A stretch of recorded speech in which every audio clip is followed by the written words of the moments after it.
और इस विषय पर हम बात कर रहे हैं a new and complete different story of formation of India.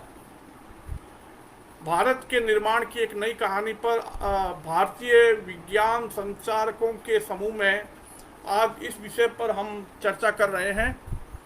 और इस टॉपिक पर हम एक नई और भिन्न चर्चा कर रहे हैं जो पहले कभी किसी ने नहीं कही है, और ऐसा हम दावा करते हैं कि भारत का निर्माण कैसे हुआ, भारत की उत्पत्ति कैसे हुई।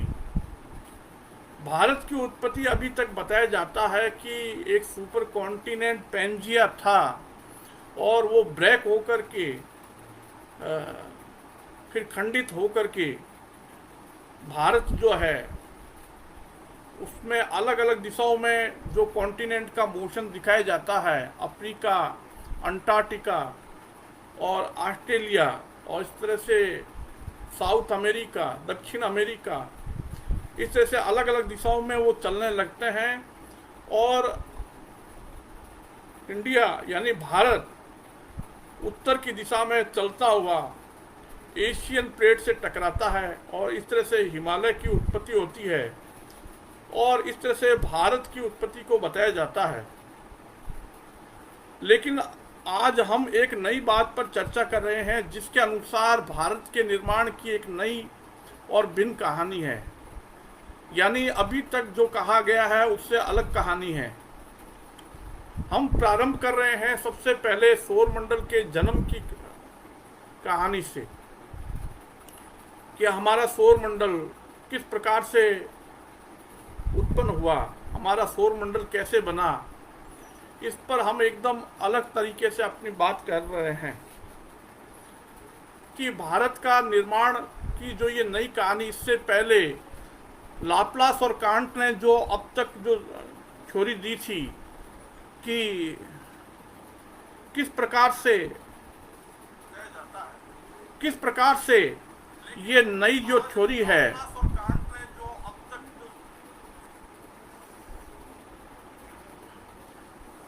जो नई थ्योरी हम उसके अनुसार गैस, धूल और कणों के बादलों से हमारे सौरमंडल का जन्म नहीं हुआ था।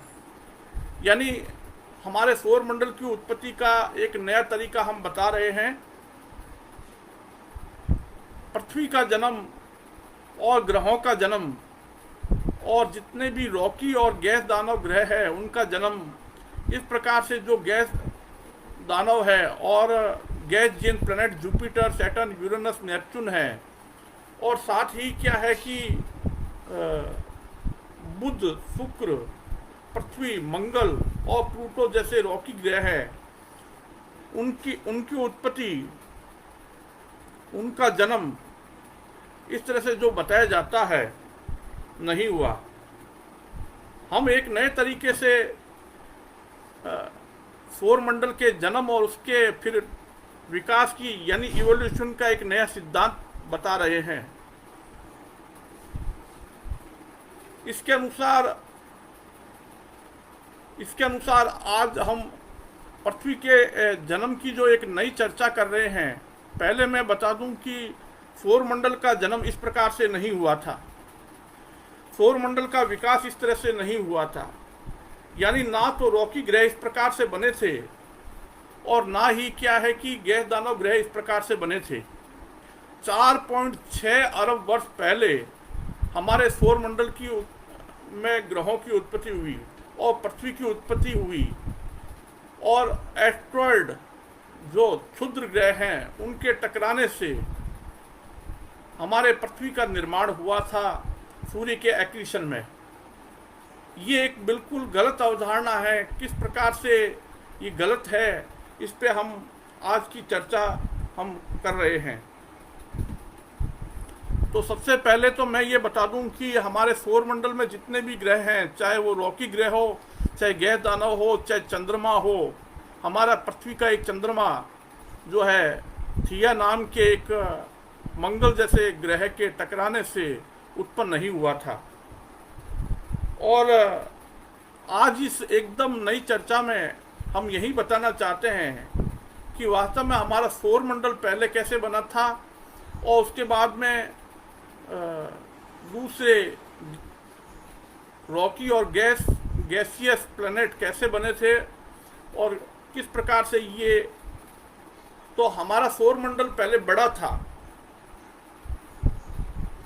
हमारा सौर मंडल पहले वर्तमान आकार से बड़ा था, और बड़ा था, और बड़ा था। इस तरह से हमारी ये पृथ्वी भी बड़ी थी, दूसरे ग्रह भी बड़े थे। तो ये अगर बैक में जाएं तो हमारे सोलर सिस्टम का साइज, इसकी ग्रेविटी, इसके टेम्परेचर, इसके मैग्नेटिज्म, यानी कि हमारा सोलर सिस्टम पहले बड़े आकार में था, वर्तमान आकार से बड़े आकार में था।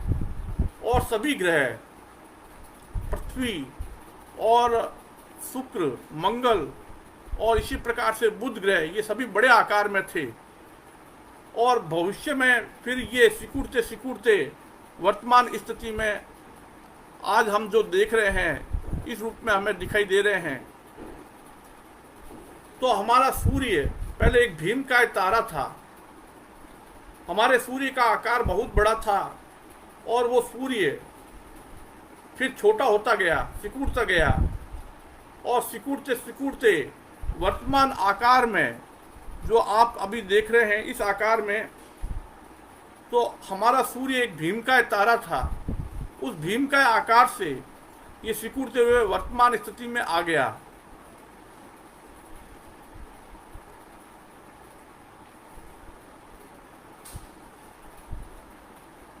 तो सूर्य जो है वो बड़े आकार से जब छोटा होता जाता, हमारे सोलर सिस्टम के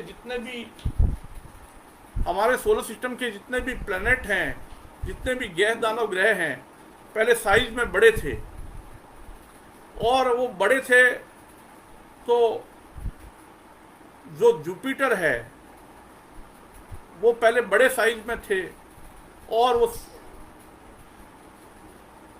इस तरह से बड़े आकार में, यानी हमारा सूर्य भविष्य में एक कम द्रव्यमान के तारे में परिवर्तित हो जाएगा, फिर वो एक द्वार्फ तारे में, और फिर जुपिटर में कन्वर्ट हो जाएगा। क्योंकि ऐसा कहा जाता रहा है कि जुपिटर एक फेल्ड स्टार है, ऐसा एस्ट्रोनॉमर लोग सोचते हैं। कहने का तात्पर्य ये है कि सूर्य जो है वो भविष्य में सिकुड़ता जाएगा, और सिकुड़ते सिकुड़ते एक गैस दानव ग्रह में परिवर्तित हो जाएगा। तो अभी जो हम देख रहे हैं हमारे सोलर सिस्टम में जितने भी ग्रह हैं और जितने भी चंद्रमा हैं, उनकी उत्पत्ति के पीछे एक डिफरेंट कहानी है। यानी कि ब्रह्मांड में जो तारे बनते हैं या सूर्य बनते हैं, उनके निर्माण और उनके विकास की एक नई अवधारणा हम प्रस्तुत कर रहे हैं। लाप्लास और कांट की ये थ्योरी जो नेबुलर हाइपोथेसिस है वो एकदम गलत है, हम इससे बिल्कुल सहमत नहीं हैं। और गैस, धूल और कणों के बादलों से सूर्य की उत्पत्ति नहीं हुई थी, और ना ही किसी तारे का जन्म गैस, धूल और कणों के बादल से होता है, ना ही उनके एक्रीशन में इस तरह से जो क्षुद्र ग्रह टकराते हैं और टकरा करके उनसे फिर ग्रहों की उत्पत्ति नहीं होती है। ये इस तरह की जो कहानी बताई जाती है ये एकदम गलत है। हम एक नया सिद्धांत प्रस्तुत कर रहे हैं, एक नई अवधारणा प्रस्तुत कर रहे हैं।